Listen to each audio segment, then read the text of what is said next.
울산에서 역할을 많이 하고 있는데, 특별히 이제 이렇게 화목 토론으로 울산의 주요한 의제들, 또 주민들의 관심사, 꼭 해결해야 될 문제, 이런 것들을 지금 토론하고 있어요. 그래서 국장님이 한번 나와달라고 해서 어떤 걸 먼저 해야 되나 고민하다가 네, 제일 중요하다. 그래서 산패장 문제를 한번 같이 좀 고민하고 오늘 논의한 바를 중심으로 좀 힘을 좀 모아주셨으면 해결이 좀 빨리 되지 않을까, 그런 생각을 해봅니다.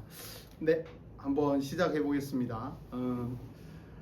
저희들이 이제 첫 번째 보면 사진이 있죠. 저희들이 이제 한 달에 한 번 정도는 지금 온산에서 일요일날 10시에 이제 쓰레기 줍기 하고 있어요. 마지막 주 일요일날. 요번 주 했었어요. 요번 주 했는데 저 갑자기 서울에 출장이 있고, 우리 대표님도, 성희수 대표님도 모시고 하면 좋은데 제주도에 갑자기 출장이 있고 뭐 이래서 못 갔는데, 다음에는 한번 같이 가면 좋겠습니다. 주제가 농촌은 도시의 쓰레기장이 아닙니다, 이렇게 정해봤는데요. 아시다시피 온갖 나쁜 것들은 지방으로 오고 있고요, 온갖 좋은 것들은 수도권으로 몰려가고 있습니다. 그래서 수도권에서 생산하는 산업 폐기물도 지방에서 지금 받아야 하는 처지가 되었습니다. 강원도 같은 경우에 청정지역이고 산업단지가 없는데 폐기물 매립장은 지금 허가되고 있고 또 허가를 신청하고 있고 이제 그렇게 되고 있습니다. 그래서 지역 균형 선발을 우리나라가 외치지만 지역 균형 선발에 역행하는 그러한 면들을 폐기물 매립장에서도 볼 수가 있습니다. 다음으로 조금 진행을 한번 해보겠습니다. 요거는 이제 저희들이 이미 잘 알고 있지만 삼평 산업 폐기물 매립장이 대강 어떻게 되어 있는지 개요를 한번 살펴보겠습니다. 이제 입지가 굉장히 중요한데요. 지금 온산초등학교하고 한 897m 정도. 여기는 이제 환경영향평가서 안에 그 업체에서 제시한 거리입니다. 그럼 인근 아파트가 지금 덕신에 있는 무궁화 아파트인데 여기 또 한 600 몇십 메타죠. 약 700m로 제가 기록을 해봤고요. 덕신공원이라고 한 200억 가까이 들여진 공원을 조성했는데 물놀이 개장을 한 2년 전인가 했어요. 어린이 물놀이 개장을 한 150억에서 200억 상당 예산을 들여서 했는데 여기도 한 200m가 안 돼요. 이 폐기물 매립장하고. 그러니까 이제 폐기물 매립장이 있으면 그게 이제 아이들이 공원을 이용하기도 어려워지는 거죠. 이 사업을 시행하고 있는 곳은 대양 EN이라는 곳이고요. 주소는 삼평리, 온산읍 삼평리 산 20-5번지입니다. 면적은 14만 3,783 제곱미터고요. 매립 용량 이렇게 되어 있습니다. 사업 기간, 매립 기간이 있는데요. 이제 완공을 하고 14년을 허가 받았습니다. 14년을 허가 받으려고 하고 있습니다. 근데 이게 매립 기간 또 이제 우리가 다른 매립장을 살펴보면 계속해서 연장 신청을 하게 됩니다. 그리고 이제 용량도 지금 1일 600톤 정도의 분량인데 이것도 이제 추가 정설을 하게 되죠. 울산의 대표적인 그 코엔텍이라고 하는 그 업체가 매립 용량을 갖다가 정설을 받고는 호주에 있는 회사한테 팔아버렸어요. 한 1,000억 정도에 사서 한 4,000억 정도에 팔아가 한 3,000억을 남겨가지고 팔아버렸던 그러한 일들도 있습니다. 그래서 지금 현재 보이는 용량이나 매립 기간도 사업자의 의지와 또 지자체의 어떤 잘 맞으면 이 용량과 매립 기간도 또 다시 고무줄처럼 늘어날 수 있습니다. 폐기물 매립장이 이제 굉장히 어려움이 많은데요. 영상을 한번 보면서 폐기물 매립장이 얼마나 지금 어려운지 함축적으로 표현되고 있는 영상인데요. 한번 보겠습니다. 나만의 워킹메이트, 나만의 스포티파이. 완벽한 하루. 큰일 났네요. 계속 들었네. 이제 곧 없어질 것 같습니다. 폐쇄 조치가 내려진 충북 제천시의 한 폐기물 매립장 주변 지하수에서 독성 물질이 계속 검출되고 있습니다. 안정화 작업에도 불구하고 매립장에서 침출수가 새어나오는 것이 아니냐는 우려가 나오는데 제천시는 안전 조치는커녕 피해 범위도 아직 파악하지 못하고 있습니다. 조별이 기자가 취재했습니다. 폐쇄 절차가 끝난 충북 제천시의 한 폐기물 매립장입니다. 약 26만 톤의 산업 폐기물이 묻혀 있습니다. 환경과 인체에 해로운 물질들이 묻혀 있어 환경청이 별도로 관리해온 곳입니다.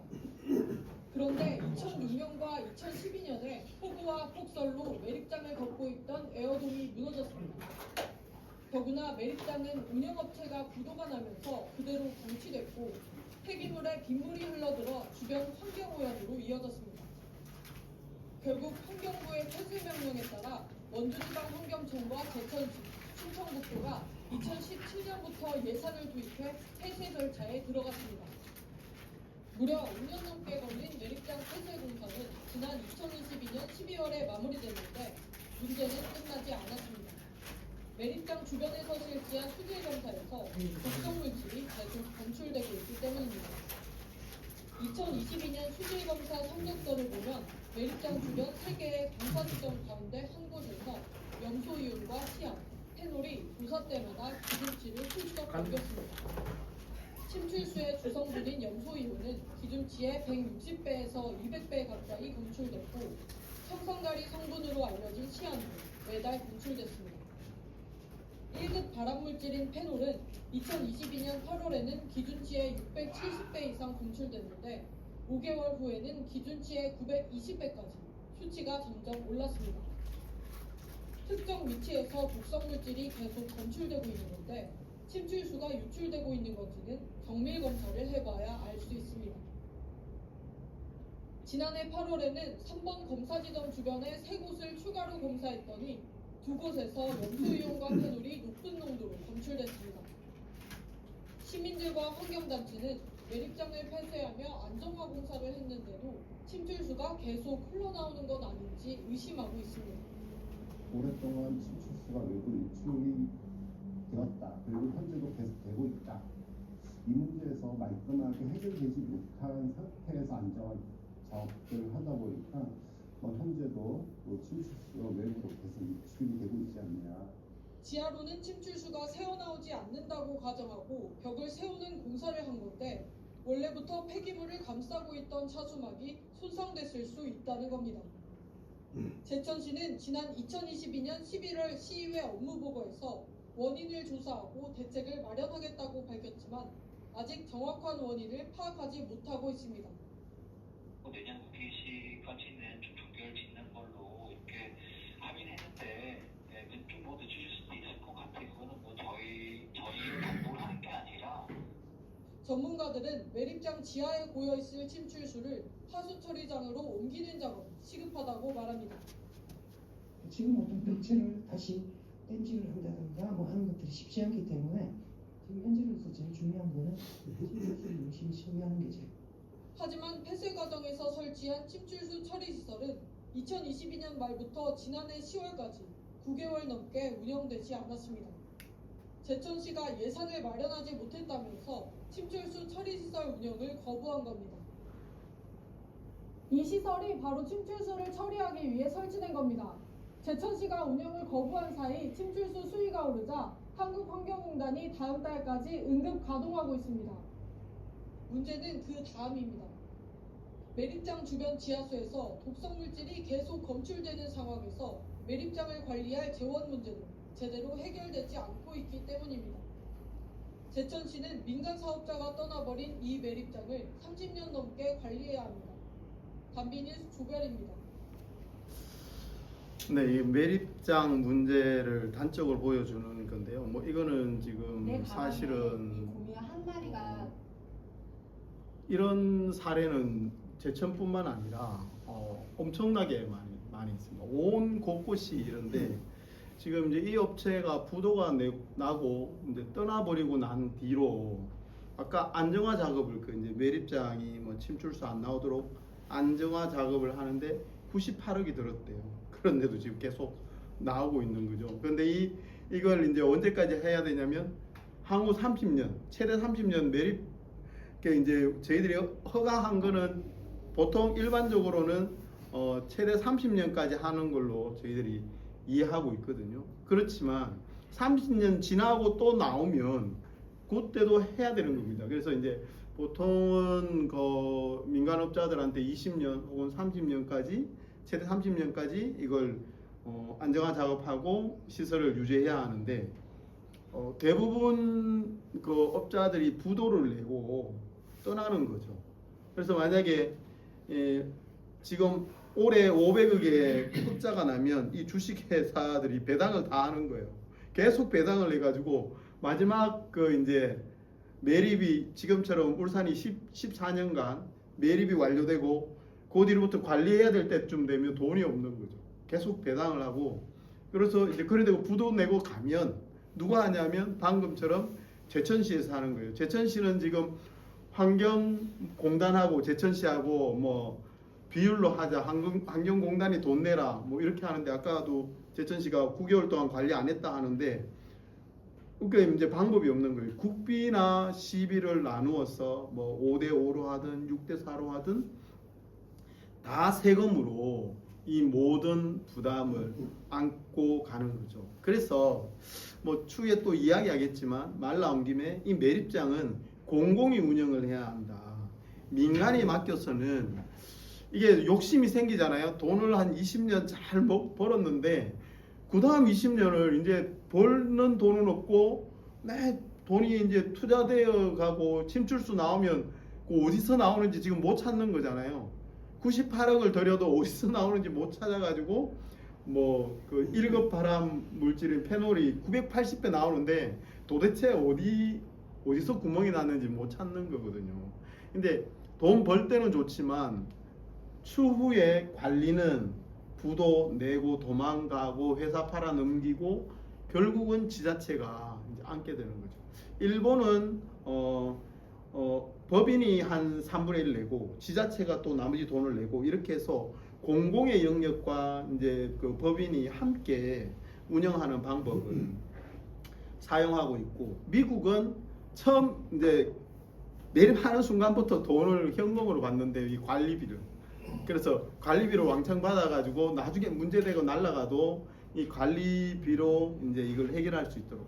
그런데 이제 우리 한국은 아직 그러한 법이 미비되어 있어서 이 갈등들이 여기뿐만 아니라 뭐 계속 있습니다.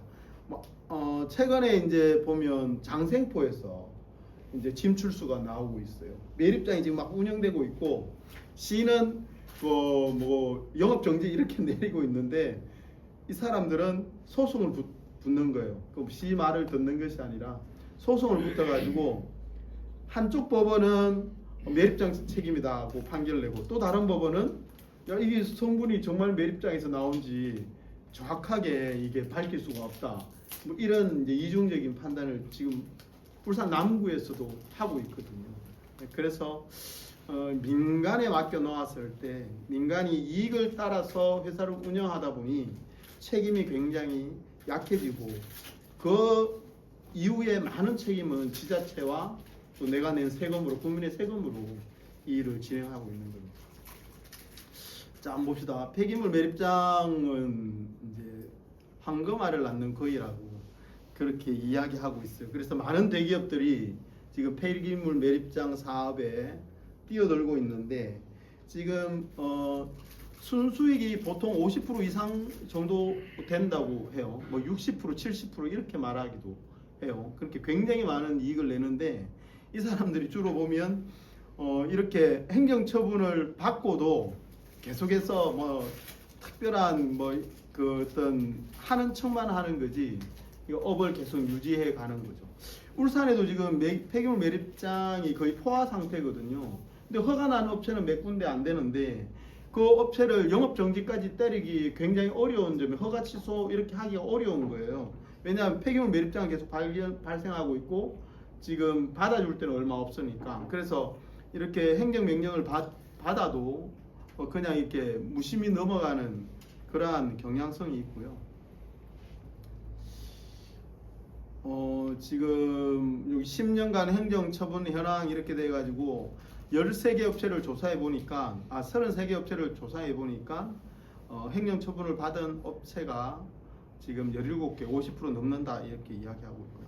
밑에 보면 확인 불가인데 전화해가지고 행정처분 받은 적 있냐 뭐 이런 것들이 이제 잘 공개가 안 되거나 자료가 공개가 안 되고 조사를 못했다는 거고 37개 업체 중에 한 7개 정도는 처분 없이 운영을 하고 있지만 많은 그 폐기물 매립장에서 뭐 침출수라든지 그 다음에 뭐 이런 가스라든지 이런 것들로 인해서 위반하는 사례들이 많다 이런 것들을 보여주고 있습니다. 그래서 지금 폐기물 매립장이 돈이 얼마나 되는지를 이제 잠시 살펴보려고 하는데요. 주민들하고 그렇게 싸워가면서도 이 폐기물 매립장을 하려고 하는 대기업이 놀고 있다는 거예요. 이게 그냥 비양심적인 사업가가 하는 게 아니라 소위 대한민국에서 잘났다고 하는 대기업들이 하는 거죠. 이거는 이제 2020년도까지만 지금 나타나 있는데 소각보다는 매립이 비용이 높게 잡혀 있어요. 그래서 1톤 매립하는데 24만 원 정도. 지금 이제 가격은 매립장이 이렇게 좀 여유가 있으면 늘어나면 가격이 좀 떨어지는 경향성이 있고 매립장이 허가 안 나면 가격이 올라가는 경향성이 있어요. 근데 요거는 이제 일반적인 매립 산업 폐기물인데 산업 폐기물 중에 위험한 폐기물이 있어요.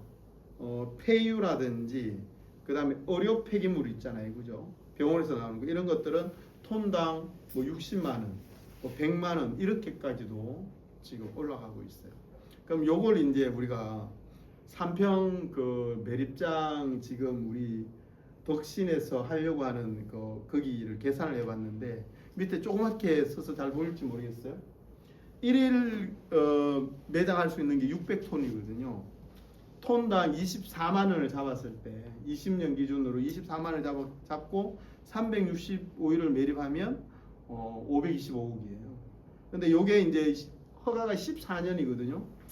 525억 곱하기 14년을 하면 7,358억 원, 7,300억 정도 되죠. 이제 여기에서 이 폐기물 매립장이 산업 폐기물만 하면 좋은데 또 나중에 허가를 해가지고 지정 폐기물, 더 위험한 폐기물은 톤당 지금 뭐 60만 원에서 100만 원 정도 하니까 이제 이익을 내기 위해서는 또 시청하고 좋은 관계를 쌓아서 그걸 이제 시장이나 이런 분들이 오케이 해준다고만 하면 더 비싼 걸 매립하려고 했죠. 그럼 돈이 14년 동안 1조가 넘어가는 그런 사업인 거죠.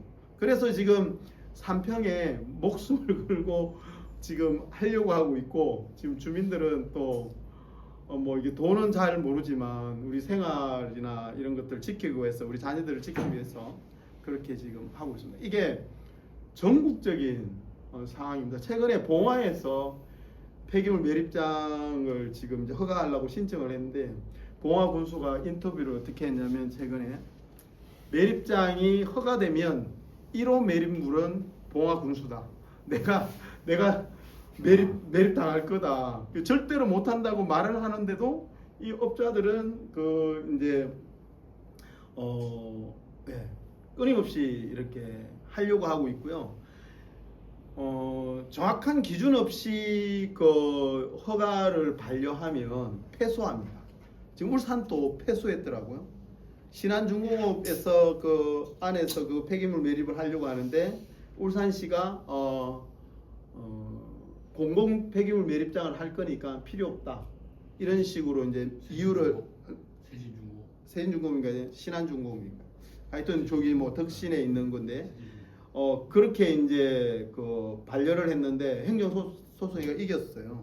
공공 폐기물 매립장이 아직도 더 시간이 남았고 지금 그 향후 5년 안에 이렇게 완료될 것 같은데 그거는 안 된다. 그래서 이런 그 민간 개발업자들은 이제 지방자치단체와 법적인 투쟁을 해가면서 그렇게 1조의 사업이 되고 이게 영업이익이 50% 이상 되면 그죠. 공장 같은 거 안 해도 되잖아요. 공장 하면 여러 가지 어려움이 있고 아마 거기는 매출의 이익이 뭐 20% 알로 될 거거든요. 그러니까 사업에 뛰어드는 겁니다. 자, 이 대기업의 현황을 조금 조사해 봤는데요. 어떤 대기업이 들어가 있는지 보면 지금 여기 경북 쪽에 있는데요. 지금 태영이라는 폐기물 업체. 태영이 지금 울산 맞나요? 울산 정확하게 잘 모르나요? 여기서 지금 이제 하고 있는데 지금 뭐 에코비트 그린이라는 게 매출이 1,147억인데 영업이익이 893억. 그러니까 매출의 상당한 부분을 영업이익으로 가지고 있는 거죠. 밑에도 보면 SK 폐기물업체가 SK 대기업에서 지금 YS텍이라는 이름으로 또 경북 환경에너지라는 이름으로 이렇게 대기업에서 폐기물 업체를 유지하고 있어요. 여기는 이제 경주 폐기물 매립장인데요. 지금 SK 건설에서 YS텍을 1조 500억에 인수를 했어요. 1조 500억 주고 이제 그 폐기물 매립장을 산다는 거죠. 이렇게 그거보다 훨씬 더 많은 이익을 누리니까 대기업들이 이제 그렇게 하는 거죠. 이렇게 이제 대기업들이 지금 그 폐기물 매립장 사업에 뛰어들고 있습니다. 뭐 대기업에서 뛰어든 만큼 뭐 법적인 이런 뭐 우리가 잘 아는 대표적인 그 법무법인들을 손잡고 이 지방자치단체가 좀 이렇게 면밀히 검토하지 않고 반려할 때 행정소송에서 지는 사례들이 일어나고 있는 거죠. 지금 이제 제가 오늘 말하고자 하는 이제 주요한 내용이 이제 이 부분입니다. 산업폐기물 매립장을 주거지와 이격하는 조례를 제정하려고 하는 것입니다. 그래서 지금 상위법에는 몇 미터 이상 떨어져라는 것이 구체적으로 나와 있지 않고 하위 규정에서 하도록 되어 있습니다. 이제 뭐 제 생각에는 최소 규정이라도 법률에 최소 몇 미터 이상에서 해야 한다. 있었으면 좋겠다. 이런 생각이 있는데 그거는 좀 허점인 것 같아 보이고요. 그런데 또 한편으로 또 생각을 해보면 이런 것도 있습니다. 이 상위법으로 만약에 국회에서 뭐 700m 이렇게 정했을 때는 농촌 지역은 조금 여유가 있는지 모르는데 도심으로 오면 남구 같은데 남구 안에서 뭘 하려고 하면 주거지 700m 찾으려고 하면 땅을 찾기가 거의 어렵겠죠. 그래서 안 되는 거죠. 그래서 이걸 기초자치단체로 제정하도록 이렇게 위임되어 있습니다. 최근에 이제 이 권한을 그 부산시장이 기장 군수가 계속 반대하니까 이렇게 못 짓는 거죠. 기장에 좀 짓고 싶은데 장안읍에 좀 짓고 싶은데 계속 반대하니까 못 지으니까 회수하려고 했어요. 그걸 이제 위임한다는 걸 지워버리면 이제 권한을 부산시장이 갖는 거죠. 그래 되면 어떻게 되냐면 쉽게 말하면 울산시장이 이 권한을 갖게 되면 울산에 있는 남구청장, 동구청장, 북구청장, 중구청장, 몰주군수 이런 분들은 아무 권한이 없어지는 거예요. 그럼 내 지역에 폐기물 매립장이 들어오는데 군수도 말도 못하고 구청장도 말도 못하는 억울한 일이 생기니까 부산시도 부산시에 있는 자치구 단체에서 부산시장에게 적극적으로 항의해서 요 조례가 부산시가 조례 제정권을 환수하려 했다가 최근에 실패하고 다시 기장군이 지금 가지고 있는 겁니다. 여기 보시면 서산시가 2km로 되어 있고요. 2023년도에 제정을 했고요. 평택이 1km입니다. 2020년. 구미시가 1km. 2024년. 화순군이 1km. 2020년입니다. 울산도 최근에 조례를 2023년도에 울산시 조례로 하위 규정에 마련해야 한다는 강행 규정이라고 하거든요. 할 수 있다 이게 아니라 하위 규정에 마련해야 한다고 조례를 바꿨더라고 23년도에. 그때 제가 무슨 일이 있었는지 보니까 저기 웅천 쪽에서 이런 유사한 매립장이 들어오려고 할 때 그 거리를 조금 하천과의 거리를 이렇게 하려고 조례를 간담회를 하고 그 당시에 조례를 개정했더라고요. 그래서 23년도에 울산시 조례가 이제 하위 규정으로 마련해야 한다라고 말을 했고 거기에 따라서 중구가 24년도에 이 주거지 이격 조례를 개정을 했더라고요. 중구는 몇 메타로 했을까요? 질문입니다. 맞추면 상품 있습니다. 문화상품권 5,000원. 300. 300m. 아, 되게 심하게요. 800, 500, 800, 500, 1km, 200m. 1km. 네. 주거지와 300m, 도로랑 100m. 너무 심하죠? 300m. 정답입니다. 5,000원 당첨입니다. 네, 그래서 350m 떨어진 데 할 수 있다는 소리 아니에요? 당연하죠. 300m 내에는 못 한다는 건데 좀 너무 좀 어려운 거죠. 지금 이제 그런 시기 되면 삼평도 주거지 그 10가구 찾아야 되는데 10가구 있을까요? 10가구 이상이죠. 그 안에 300m. 우리가 지금 안에 마을은 좀 있죠. 그죠? 마을은 좀 있는데 가구 수는 정확히 헤아려 보지는 못했는데 마을은 좀 있어 보이죠. 그 우리가 지금 최건거리에 있는 아파트가 한 660 거의 그 정도 되고 그렇습니다. 자, 울주군은 한번 보겠습니다. 울주군 조례를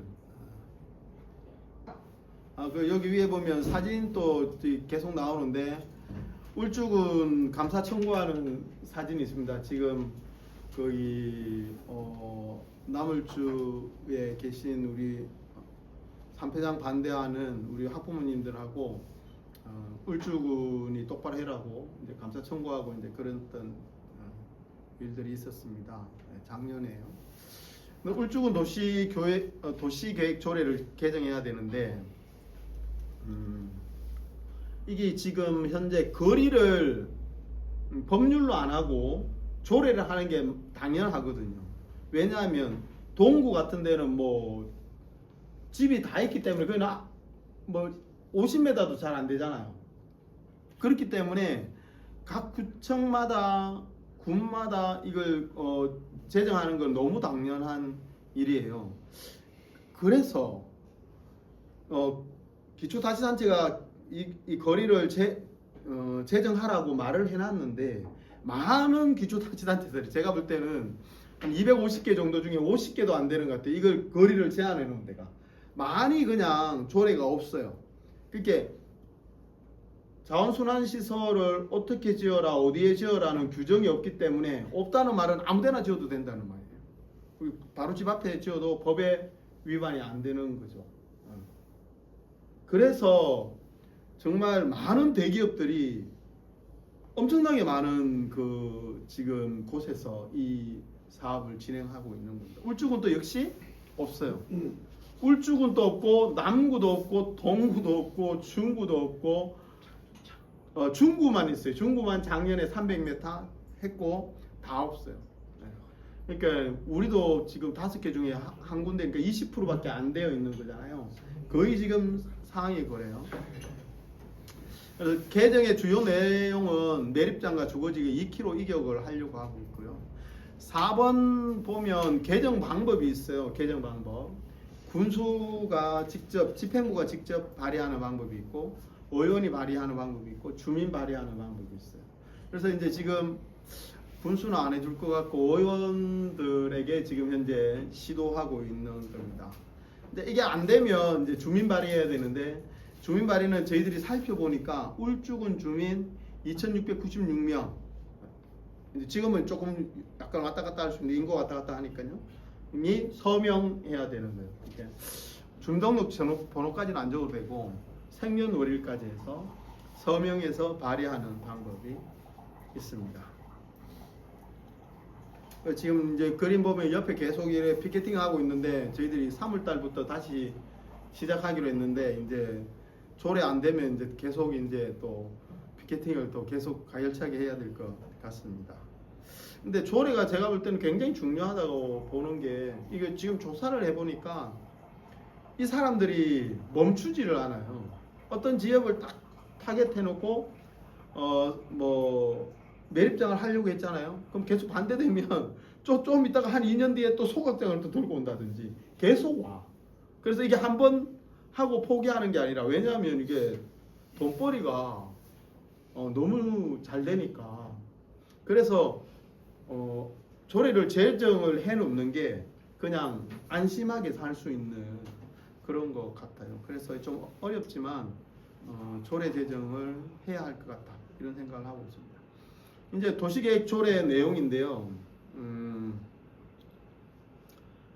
자원순환 관련 시설이라는 용어는 건축법 시행령에 나오는 용어예요. 그 용어를 가지고 지금 이제 3조를 만들었고요. 이 3조는 중구에서 만든 내용을 가지고 중구에서 조문이 이제 조례가 통과되었기 때문에 그렇게 이제 만들어서 했어요. 지금 이제 1번 보면 사업부지 경계로부터 직선거리 2000m, 2km 안에 10호 이상의 실제 주민이 거주하는 주택이 존재하지 않을 것 이렇게 되어 있거든요. 근데 이제 여기 지금 보니까 10호도 또 규정을 해야 되더라고요.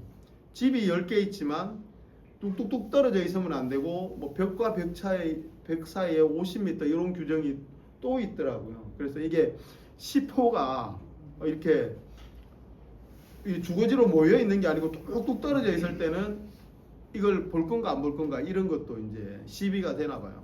그래서 그런 거 좀 추가해야 될 것 같고요. 2번은 이걸 정원 시설이라 하던데 공공시설이나 학교, 병원 또 2km 안에 들어오면 안 된다. 그 다음에 3번은 하천입니다. 하천이나 저수지도 2km 안에 들어오면 안 된다. 그 다음에 4번은 도로인데요. 도로도 2km 안에 입지하면 안 된다. 요게 이제 서산시에 있는 내용들을 가져와서 했어요. 그런데 이제 여기 보면 또 이제 이 조례를 만들면서 제가 볼 때는 좀 불필요해 보이는데 단 이렇게 해서 규정을 하기도 해요. 단 뭐 공공의 이익이 뭐 지대하다고 생각될 경우 뭐 할 수 있다. 뭐 이런 식으로 여지를 둬놨던데 제가 이제 조례 만드는 초안에는 그런 여지들은 뺐습니다. 뭐 공공의 이익을 또 집행부가 군수가 판단하거나 구청장이 판단해서 네, 이거는 공공의 이익이 부합한다고 해버리면 곤란해지고 사실 그럴 경우가 있으면 주민들과 협의해서 조례를 다시 고치면 될 것 같아요. 쉽게 말하면 공공이 한다. 여기는 공공이 하니까 민간업체가 안 하는 공공이 하니까 2km 하지 말고 뭐 1.5km로 좀 해달라든지 뭐 이런 거면 그때 가서 저는 조례 제정하는데 빨리 하면 2달 안에 할 수 있거든요. 그래서 단 이런 거 좀 빼놓았어요. 네. 그 다음에 이제 또 한번 보겠습니다. 자원순환 관련 시설이라고 제가 여기 앞에 3조의 자원순환 관련 시설 허가 기준이 이렇게 돼 있는데 자원순환 관련 시설에 대한 설명입니다. 그래서 이게 이제 건축법 시행령에 정의가 나와 있는데 자원순환 관련 시설은 첫 번째는 하수 등 처리 시설이에요. 하수 처리장, 오수 정화장, 배수 펌프장, 하수 슬러지 처리장 등은 못 들어온다. 이렇게 되는 거고요. 고물상, 폐기물 수집 운반업체, 폐기물 처리업체도 못 들어온다. 그 다음 세 번째 폐기물 재활용 시설, 재활용 센터, 폐기물 분리 선별장, 폐기물 재활용 공장도 못 들어온다. 그 다음 네 번째 폐기물 처분 시설인데 매립장, 소각장, 고형 화장장, 폐기물 안정화 처리장 이거 못 들어온다. 그다음에 폐기물 감량화 시설, 음식물 물류 폐기물 처리장, 폐기물 압축장, 폐기물 건조장 못 들어온다. 이렇게 되어 있는 거예요. 그런데 이게 조례를 보면 각 시도마다 조금씩 고물상은 좀 빼준다든지, 뭐 재활용 센터는 빼준다든지, 뭐 이제 그런 것들이 있더라고요. 그런데 일단은 뭐 조례를 만들어가는 입장에서는 일단 다 놓아놨는데 이게 만약에 주민 발의로 올라가면 집행부에서 검토해서 일정 부분 조율하는 절차가 필요할 것 같아요. 2km로 제한했지만 조금 거리에 대한 제한도 있을 것 같고 여기 안에서 조금 빼야 될 것들에 대한 제한들도 저는 있을 거라고 보거든요. 그래서 그 고민들은 크게 안 하고 원한 초안으로 제한해뒀고 그걸 가지고 이제 다시 한번 의논하고 우리가 지켜야 될 거리들 또 중요한 정말 오염이 심한 것들은 철저하게 막아내고 나머지 것들은 조금 이제 함께 고민해 볼 수는 있다 이런 생각이 듭니다. 네,